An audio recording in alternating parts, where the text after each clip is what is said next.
The morning sun cast long shadows across the crystal towers of the Galactic Academy on New Terra. Students hurried through the floating walkways between buildings, their bags heavy with data tablets and quantum calculators. Among them walked Lee Hannah, a 19-year-old girl with dark hair tied in a simple ponytail and eyes that seemed to hold secrets she didn't even know herself. Hannah paused at the entrance to the advanced quantum mechanics building. Other students her age were just finishing basic physics courses, but here she stood, about to take her third graduate-level exam this week. She had no idea how she had gotten here so quickly. Inside the lecture hall, Professor Park Jinho reviewed his notes one last time. He had been teaching at the academy for 25 years. He had never seen anything like Lee Hannah when she first arrived 18 months ago. Her entrance scores were perfectly average. Nothing special. Nothing that would suggest she would soon become the most talked-about student in the entire academy. But then something changed. It started small. Hannah began asking questions in class that showed a deeper understanding than her classmates.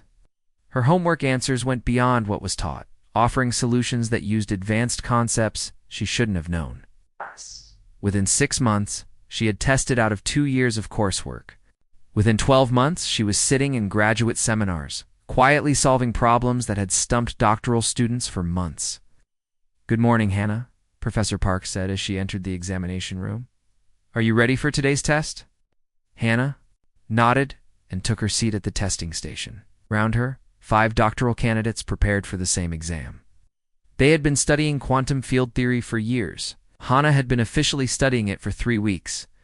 The test began with basic questions about particle interactions. Hannah's fingers moved across her tablet with confidence, working through equations that described the fundamental forces of the universe. But as the questions became more complex, something strange happened. Knowledge seemed to flow into her mind from somewhere else, like water filling an empty cup. She found herself writing about quantum entanglement methods that weren't in any textbook. Her calculations described energy patterns that current human science said were impossible.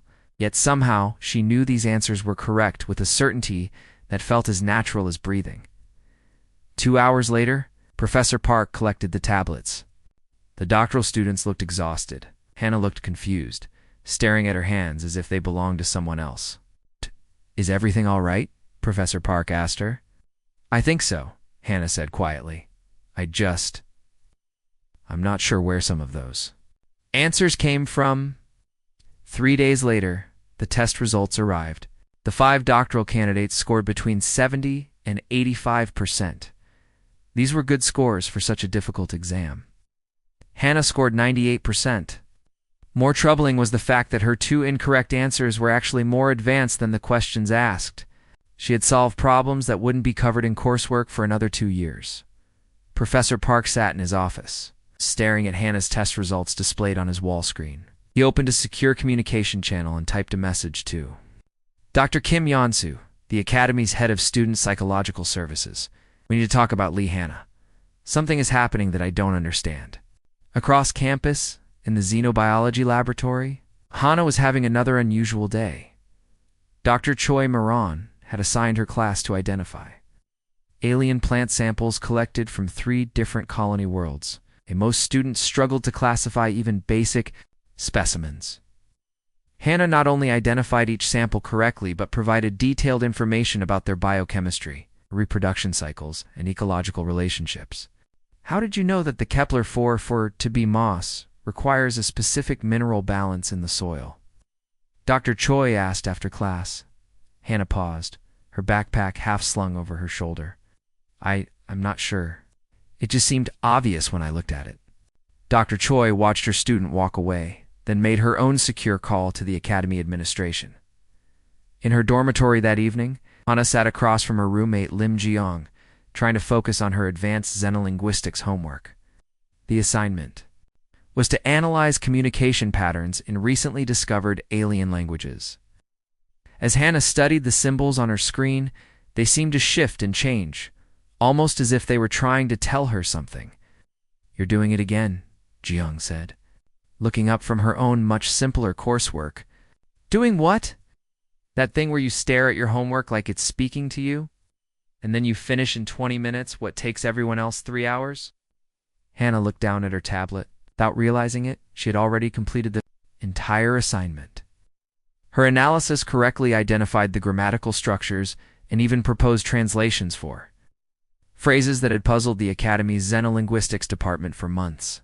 Jiang, Hannah said slowly, "Do you think I'm normal?" Her roommate laughed.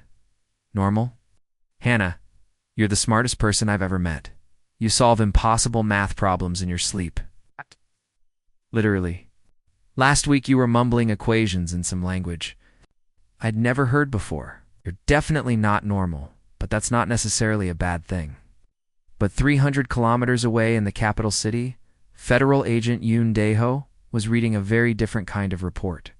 His tablet displayed academic records, test scores, and behavioral analyses that had triggered automatic security protocols. The Terran Intelligence Bureau monitored all educational institutions for signs of foreign influence, advanced artificial intelligence, or other potential security threats. Lee Hannah's file was marked with red priority flags. Agent Yoon studied the data with growing concern. Students didn't jump from average to genius overnight without explanation. They certainly didn't display knowledge of classified scientific principles that weren't available in any public database. Some of Hannah's recent test answers contained information that matched classified research from restricted Terreal laboratories. He opened another file containing similar cases from the past 50 years. Most had been foreign spies with advanced training. 3 had been artificial intelligence constructs. 1 had been a case of corporate espionage. But none had shown Hannah's particular pattern of knowledge acquisition. "Song Nari," he called to his partner across the office. "I need you to start a full background investigation on a student named Lee Hannah. I want to know everything about her family, her friends, her medical history, and especially anything unusual that happened to her. In the past 2 years?" Agent Song looked up from her own case files. "What kind of unusual?" "The kind that turns average students into impossible geniuses," Agent Yoon replied, forwarding Hannah's file to his partner. "The kind that puts them on federal watch lists." Back at the academy, Hannah lay in her bed staring at the ceiling. Wouldn't come easily tonight. In her mind, she could see star charts that showed constellations from worlds she had never visited. She could remember scientific formulas that felt ancient and important, though she had no idea where she had learned them. Tomorrow would bring new classes, new impossibly difficult tests, and new knowledge that seemed to flow from some hidden source within her mind. She didn't know that tomorrow would also bring the beginning of an investigation that would change not just her life, but the future of humanity itself. As she finally drifted toward sleep, Hannah whispered words in a language she didn't recognize, describing concepts that human science had yet to discover. Agent Yoon Dae-ho arrived at his office before dawn, 2 cups of black coffee balanced in one hand, and Lee Hannah's expanded file tucked under his arm. The past week of investigation had only deepened the mystery surrounding the young student. Every answer they found led to 3 more questions. Song Nari was already at her desk, surrounded by holographic displays showing timeline charts, academic records, and psychological profiles. She looked up as her partner settled into his chair. "I've been here since 5, she said, gesturing at the floating data streams around her workspace. "The deeper I dig into Hannah's background, the stranger this gets." "Show me what you found," Yoon said. Activating his own display screens, Song pulled up a 3-dimensional timeline that showed Hannah's academic performance over the past. The line was perfectly flat for the first 6 months after her enrollment, showing consistent average grades across all subjects. Then, suddenly, it began to climb at an impossible rate. "Look at this pattern," Song said, highlighting specific data points. Her improvement didn't happen gradually like normal learning curves. It came in sudden jumps, always overnight. One day she's struggling with basic calculus. The next day she's solving differential equations that graduate students find difficult. Yoon studied the timeline carefully. "When did the first jump occur?"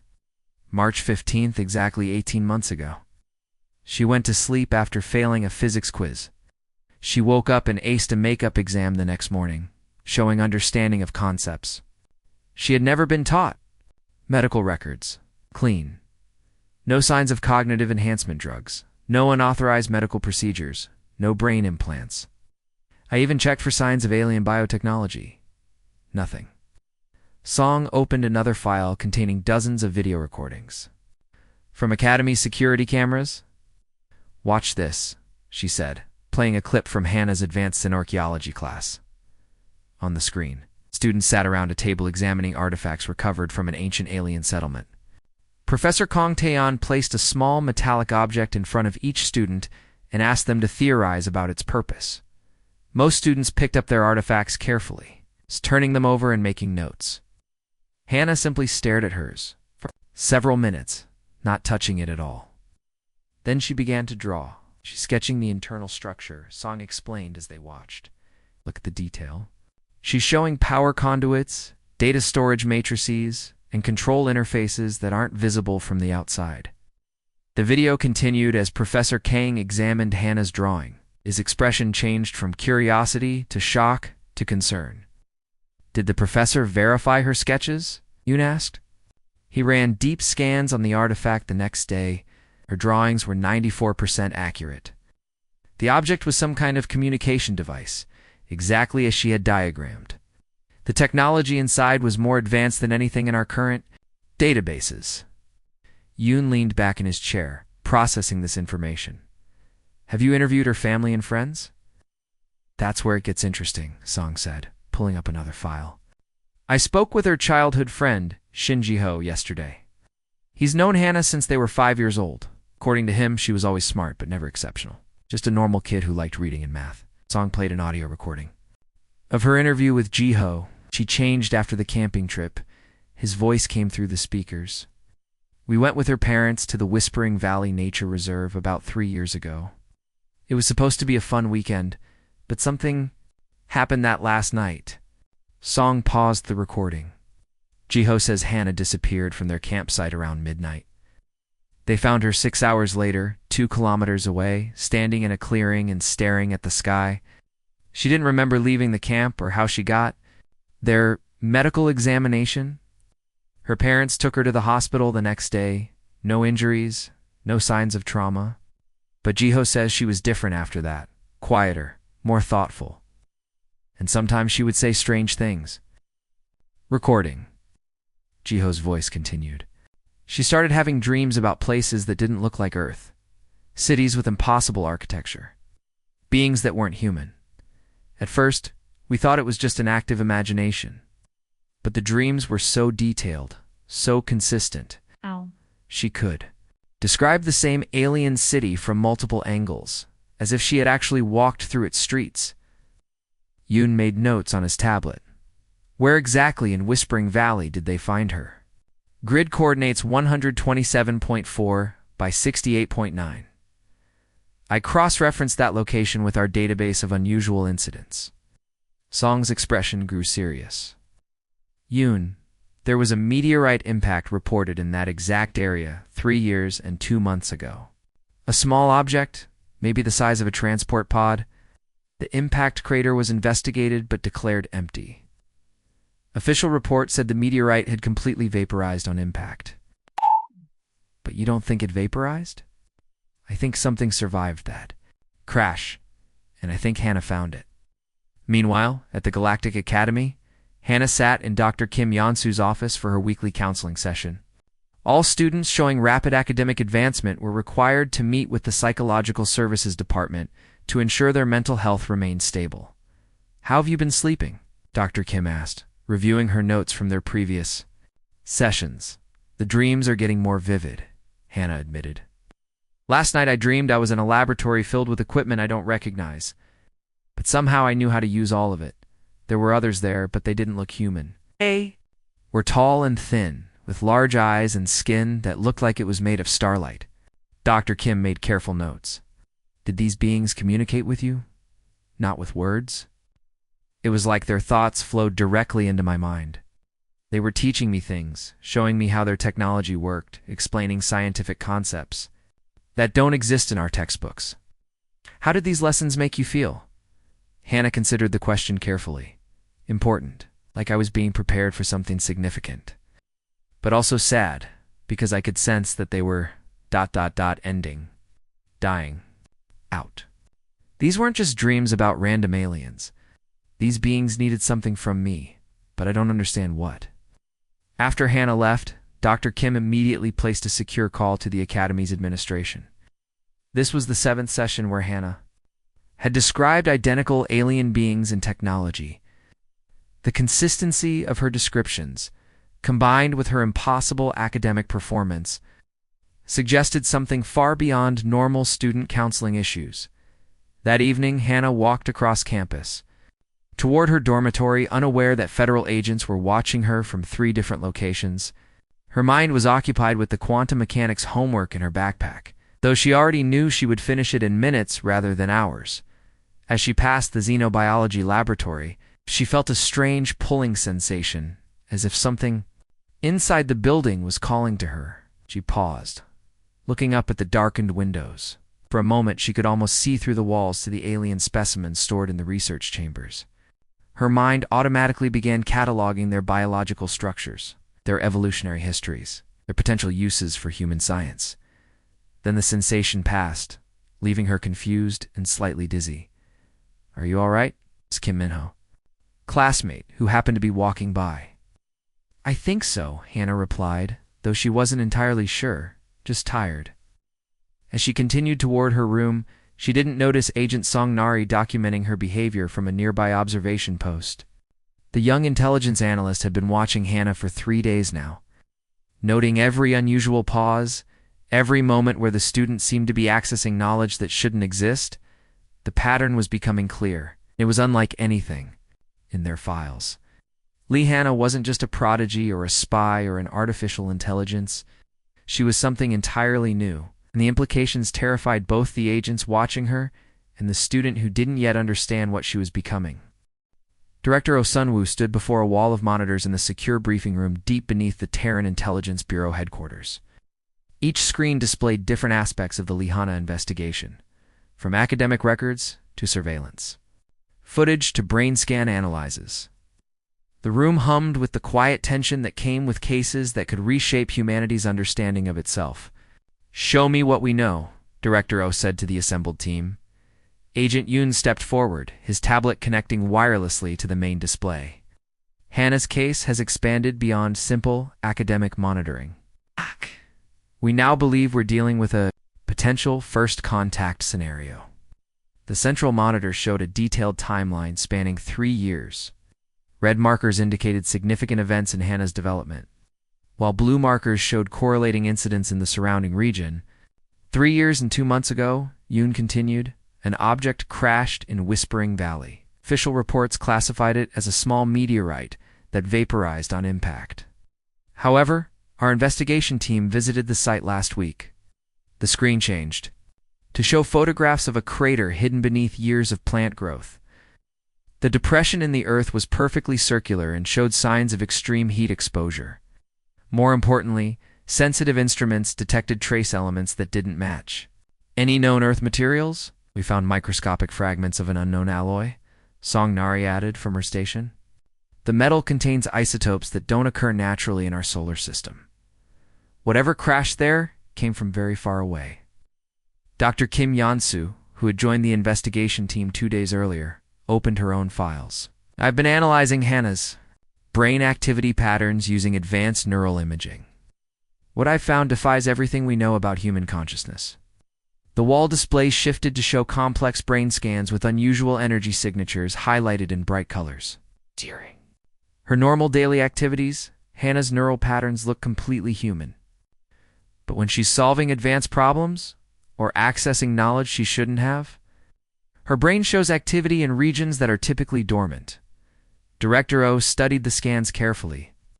"Are you suggesting her brain has been modified?" "Not modified," Dr. Kim replied. "Enhanced. It's as if someone added new neural pathways without damaging existing ones. The integration is so perfect that her conscious mind doesn't even realize it's happening."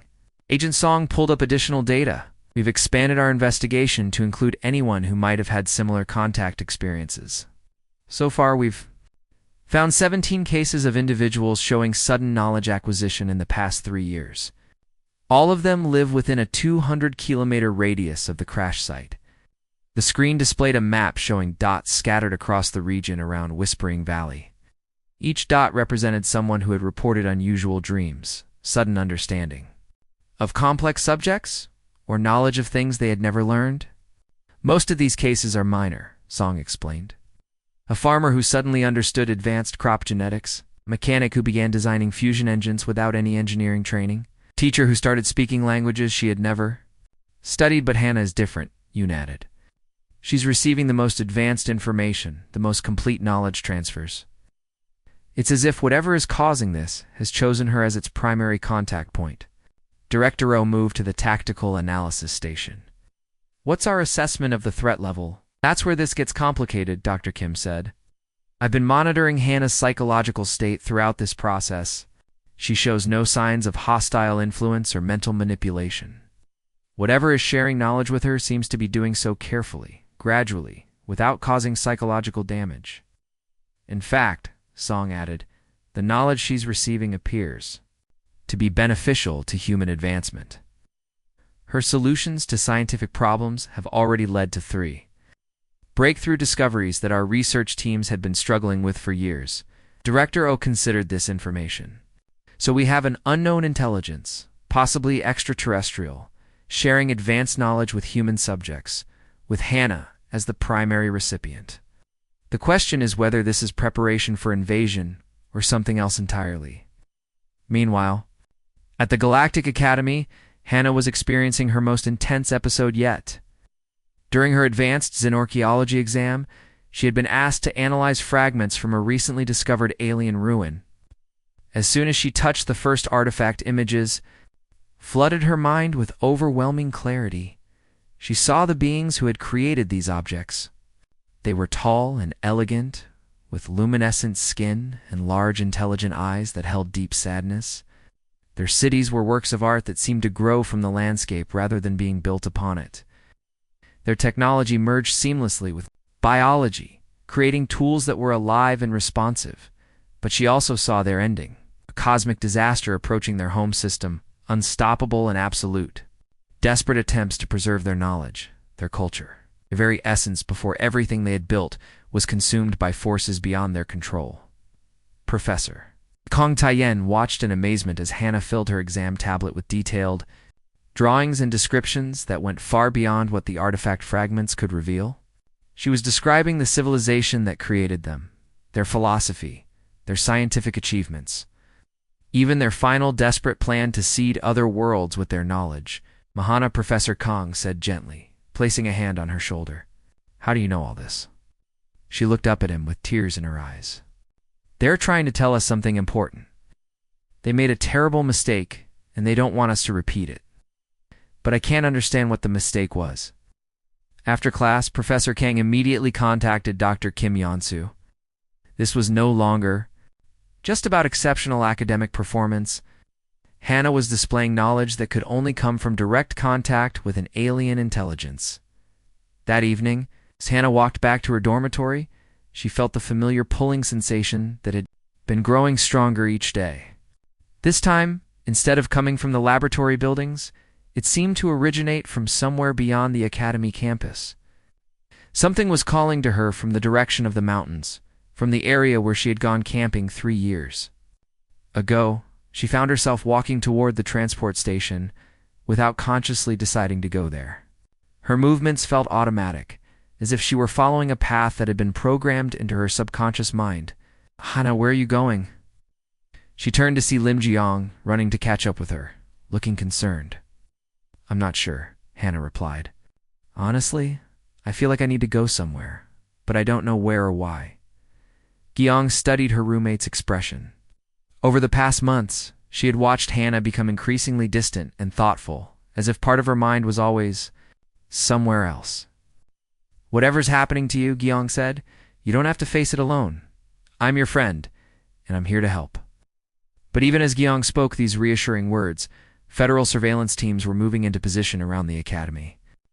Director O had made the decision to bring Hannah in for questioning. The investigation had reached a point where they needed direct answers.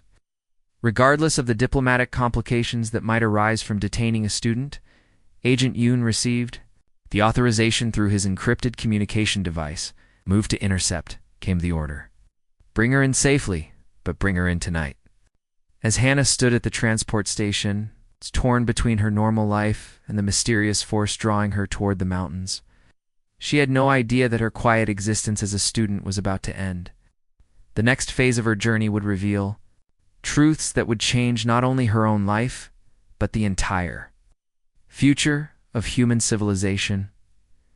The investigation was about to become something much larger than anyone had anticipated. The transport vehicle hummed quietly through the night as it carried Hannah toward Whispering Valley. She had left the academy campus without telling anyone, driven by an urgency she couldn't explain. The closer she got to the mountains, the stronger. The pulling sensation became like a voice calling her home after a long journey. Behind her, 3 government vehicles maintained careful distance. Agent Yoon sat in the lead car, monitoring Hannah's location through the tracking device they had secretly placed on her transport. Director Oh had authorized the operation, but insisted they follow rather than intercept immediately. If Hannah was being drawn to something important, they needed to see what it was. She's heading directly for the crash site, Song, Nari reported from the second vehicle. No deviation from the most direct route.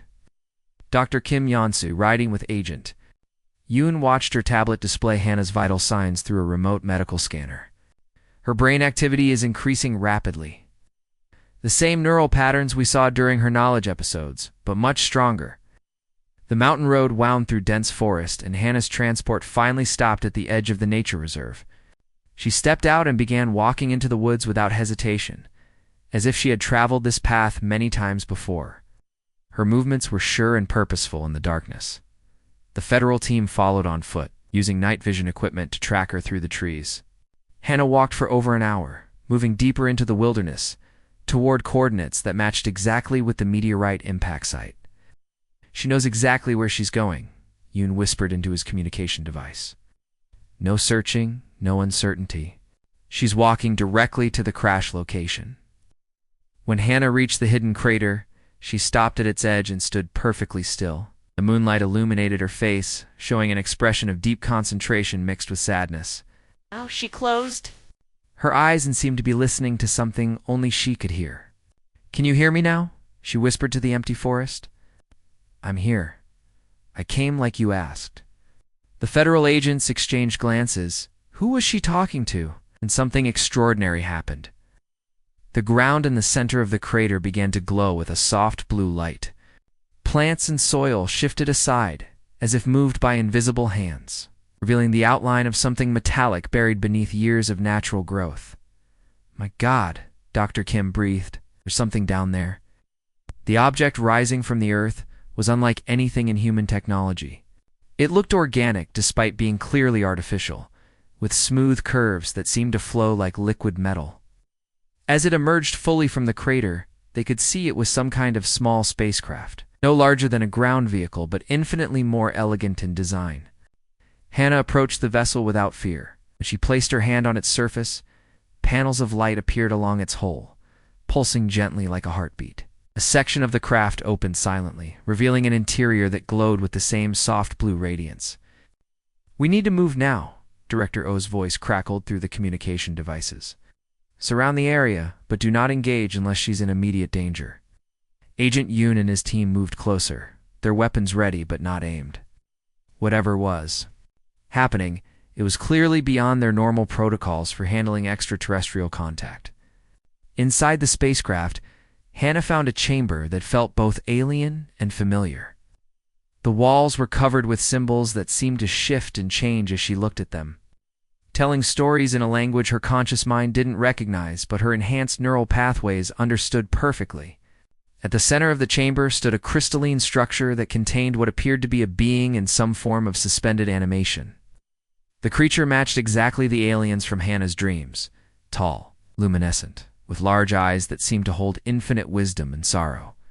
As Hannah approached the crystal, the being's eyes opened and focused on her. Though its lips didn't move, words formed clearly in her mind. Finally, You have come to us willingly, young one. We've been calling to you across the void between stars, hoping you would hear our voice before it is too late. Who are you? Hannah asked aloud, though she somehow knew the answer already. I am Kethmira, last surviving member of the Valdari expedition. My people sent us to find worlds capable of preserving our knowledge after our civilization faces its ending. You were chosen because your neural patterns are compatible with our method of knowledge transfer. Images flooded Hannah's mind, showing her the Valdari homeworld in its final days. A beautiful planet with cities that seemed grown rather than built, populated by beings who had achieved perfect harmony between technology and nature. But cosmic forces beyond their control were approaching, events that would consume their entire solar system. We made contact with 17 of your people over the past 3 years, Kethmira continued. Each received a portion of our knowledge, but you were selected as the primary recipient.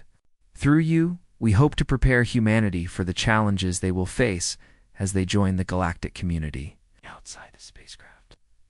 The Federal team watched in amazement as light patterns flowed across the vessel's hull. Dr. Kim's scanners detected massive energy transfers, complex data streams moving between the craft and Hannah's enhanced neural pathways. She's receiving some kind of massive information download, Dr. Kim reported. Her brain activity is off the charts, but her vital signs remain stable. Agent Yoon made a decision that would change the course of human history. Instead of storming the vessel or attempting to extract Hannah, he opened a communication channel to his headquarters. Director, we need immediate contact with the Secretary of Extraterrestrial Affairs and the Global Science Council. What we're witnessing isn't an invasion or an abduction. It's a formal first contact scenario, and the alien intelligence is specifically trying to communicate with humanity through Hannah. Inside the craft, Kethmira shared the final, crucial piece of information. The knowledge we give you comes with great responsibility. Our people achieved wonders, but also made terrible mistakes that led to our destruction.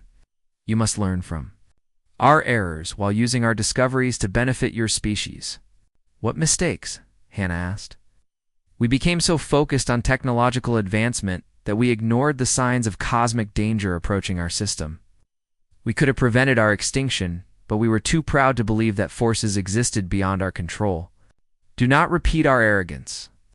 As the knowledge transfer continued, Hannah began to understand the true scope of what was happening. She wasn't just receiving alien scientific information. She was becoming a bridge between two civilizations, carrying the hopes and warnings of a dying species to a young race just beginning to reach for the stars. The Federal agents maintained their perimeter around the crash site, but their role had fundamentally changed. They were no longer investigating a potential threat. They were witnessing humanity's first official contact with an extraterrestrial. Intelligence and Lee Hannah had become the most important person in human history. The crystalline chamber filled with gentle light as Kethmira's consciousness fully awakened from its long hibernation. Through the transparent walls of her stasis pod, the Valdari looked at Hannah with eyes that held 3 years of patient waiting and thousands of years of accumulated wisdom. Your government agents are watching from the forest, Kethmira said, her thoughts flowing directly into Hannah's mind. This is good. What we discuss now must be shared with all humanity, not kept secret by one individual.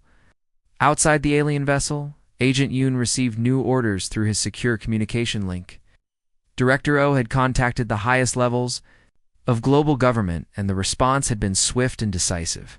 Military units were being deployed to secure the area, but under strict orders not to interfere unless the extraterrestrials showed hostile intent.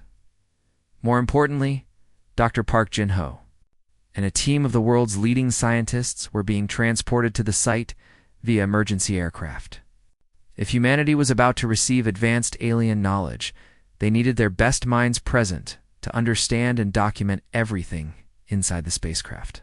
Hannah experienced visions that showed her the complete history of the Valdari civilization. She saw their early development from a primitive species to masters of science and technology. Their cities were works of art that grew from living crystal, powered by clean energy drawn directly from their planet's magnetic field.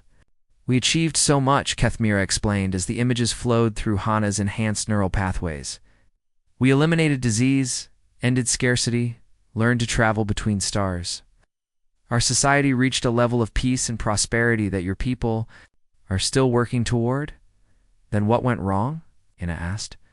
The vision shifted to show massive cosmic phenomena approaching the Valdari home system. Gravitational waves from colliding neutron stars in a nearby region were destabilizing local spacetime, creating effects that would make their solar system uninhabitable within a few decades. We had the technology to save ourselves, Kethmira continued. Could have moved our entire civilization to new worlds, or even altered the cosmic forces threatening us. But we were divided about how to respond. Some wanted to flee, others wanted to fight the cosmic disaster. Still others believed we could simply adapt to the changes. Hannah saw the Valdaria's final years as political debates consumed precious time, while the cosmic threat grew stronger. By the time they reached consensus on a response plan, it was too late to save their homeworld. They had only enough time to launch a few exploration ships carrying their most essential knowledge. My ship was sent to find species capable of receiving and properly using our discoveries, Kethmira explained. We searched for intelligent life that was approaching technological maturity, but hadn't yet made the mistakes that doomed our people. You chose humanity. We chose carefully. Many species we encountered were too primitive to understand our knowledge. Others were too advanced and set in their ways to accept new perspectives. But humans showed the perfect balance of capability and flexibility. Through the crystal chamber's walls, Hannah could see federal agents setting up equipment around the spacecraft. Dr. Kim Ansu was taking readings with every scanner available, while Agent Song coordinated with the incoming scientific team. Your people are naturally curious and adaptable, Kethmira continued. When faced with new information, humans don't simply accept it or reject it. They test it, modify it, and find new applications we never considered. This is exactly what our knowledge needs. The knowledge transfer process accelerated as Kethmira shared more specific technical information. Hannah learned about energy systems that could power entire cities without producing waste, medical technologies that could extend human lifespans by centuries, and faster-than-light travel methods that would allow humanity to explore distant galaxies. But with each new discovery came warnings about potential misuse. We gave you these abilities gradually through your dreams and study sessions, Kethmira explained. We wanted to observe how your mind would handle our knowledge, how your species would react to sudden technological advancement. And what did you conclude? That humans are ready for these gifts, but only if they approach them with wisdom rather than ambition. Your species has a remarkable ability to learn from mistakes, both your own and those of others. The first of the emergency aircraft landed in a nearby clearing. Dr. Park Jin-ho emerged with a team of xenobiologists, physicists, and linguists. They had been briefed during the flight about the first contact situation, but seeing the alien spacecraft with their own eyes still left them speechless. Agent Yoon approached Professor Park as his team began setting up their equipment.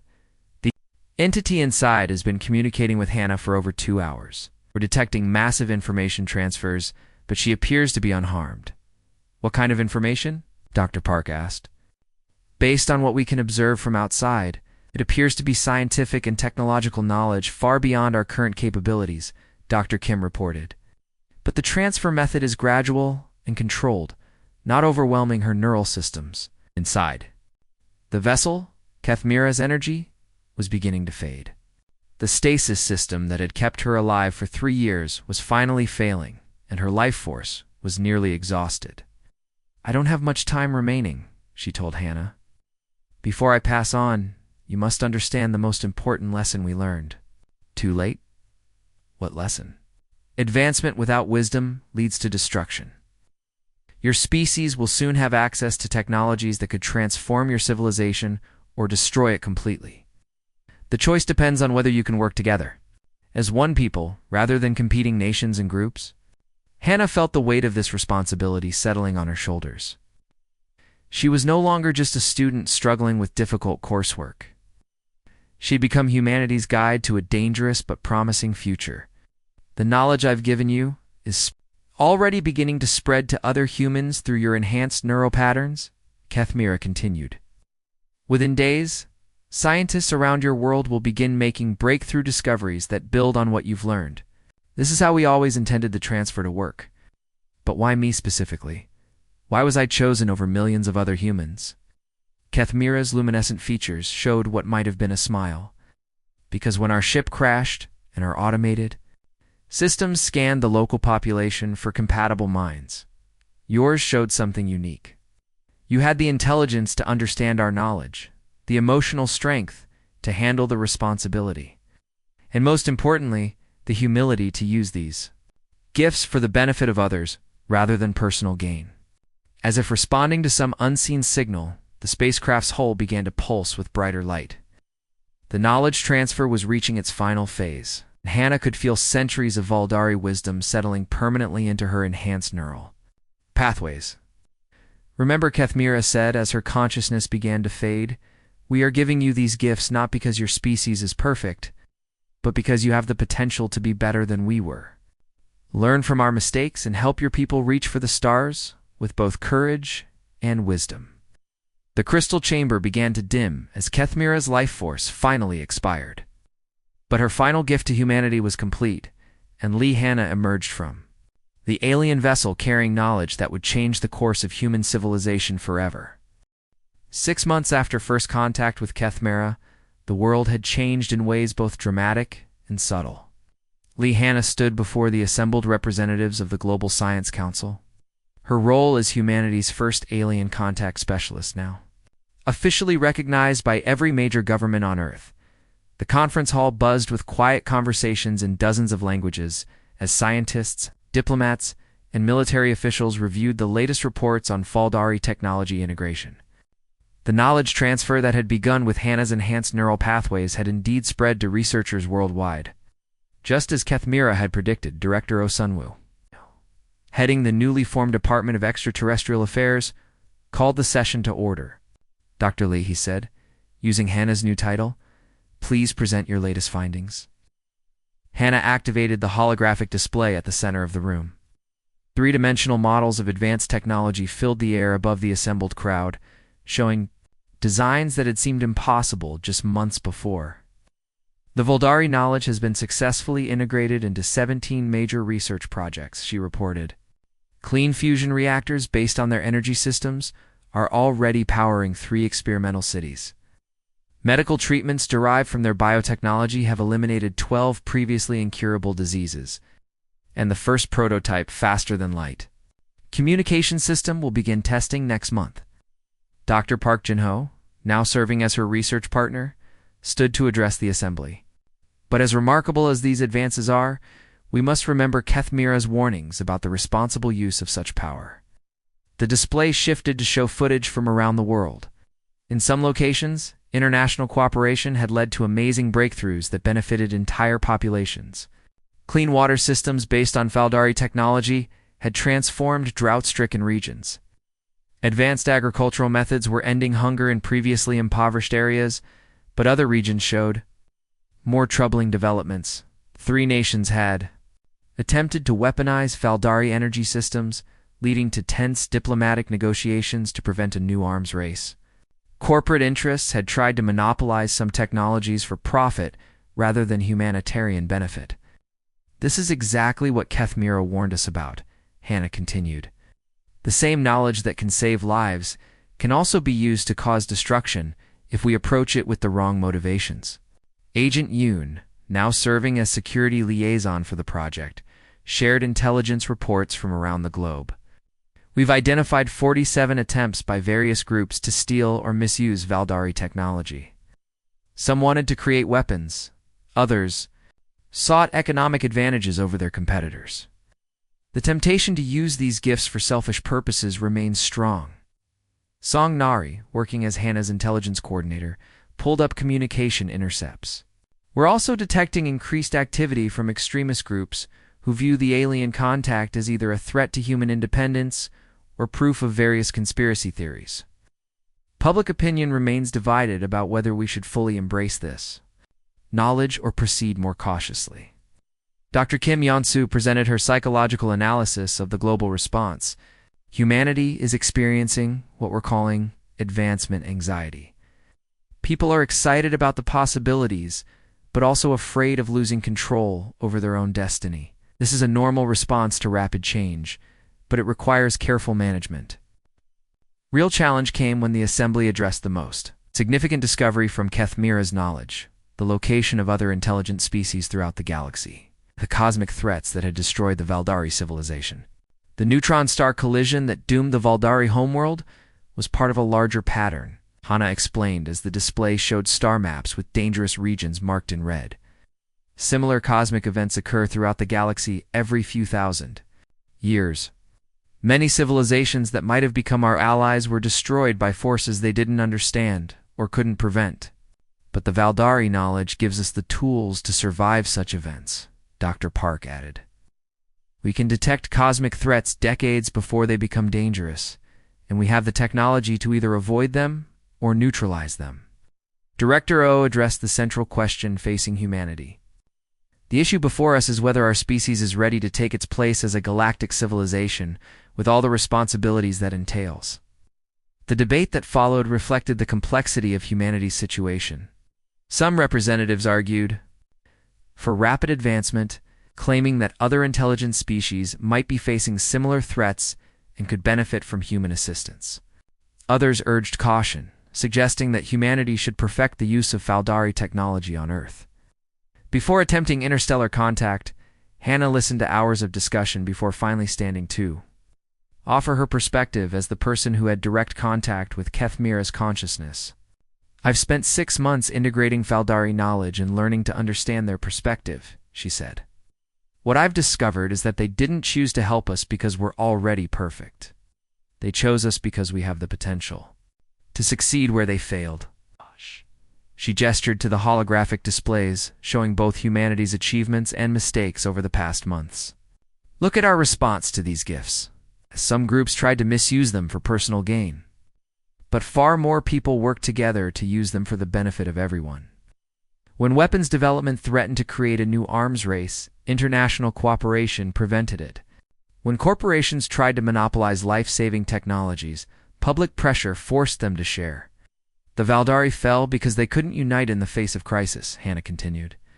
They had all the technology needed to save themselves. But political divisions prevented them from acting effectively. Humans have shown the opposite tendency. When faced with challenges, we eventually find ways to work together. Dr. Park activated a new set of displays showing proposed projects for the coming years. Based on Hana's recommendations, we propose a gradual approach to galactic contact. We'll use Valdari technology to solve problems on Earth while simultaneously developing the infrastructure needed for interstellar exploration and communication. The plan that emerged from the conference balanced ambition with responsibility. Humanity would spend the next decade perfecting the use of alien technology for peaceful purposes on Earth, simultaneously. They would prepare for eventual contact with other surviving civilizations by developing defensive capabilities against cosmic threats and communication systems for interstellar diplomacy. Hana would lead the effort as director of the new Human Valdari Cultural Exchange Institute, training other humans to safely integrate alien knowledge while maintaining human values and independence. As the conference concluded, Hana stood alone in the empty auditorium thinking about how far she had come from her days as a confused student. Struggling with impossible test scores, responsibility she carried was enormous, but so was the opportunity. Through the large windows, she could see construction beginning on the first interstellar communication array, built using technology. That would have been impossible without Kethmira's sacrifice. In cities around the world, clean energy systems were powering new levels of prosperity and cooperation. Agent Yoon approached her, carrying a final report. The federal watchlist has been officially closed, he said with a smile. Hana is no longer classified as a potential security threat. What's my new classification? She asked. Humanity's greatest asset, he replied, and the person most likely to ensure we don't repeat the Valdari's mistakes. That evening, Hana stood in her new laboratory surrounded by equipment that merged human engineering with Valdari science. Her neural pathways, permanently enhanced by alien knowledge, allowed her to understand concepts that would advance human civilization for generations. But the most important lesson she had learned wasn't about technology or science. It was about the power of choice. The Valdari had given humanity incredible gifts, but the decision of how to use them remained entirely in human hands. As she looked up at the stars through the laboratory's transparent ceiling, Hannah knew that humanity's greatest adventure was just beginning. They would face cosmic threats and galactic challenges that tested every aspect of their character and capabilities. But for the first time in the history of either species, they would face those challenges with both human determination and Valdari wisdom, proving that sometimes the greatest strength comes from learning when to accept help while never surrendering the qualities that make you who you are. The watch list was closed, but humanity's journey to the stars had only just begun.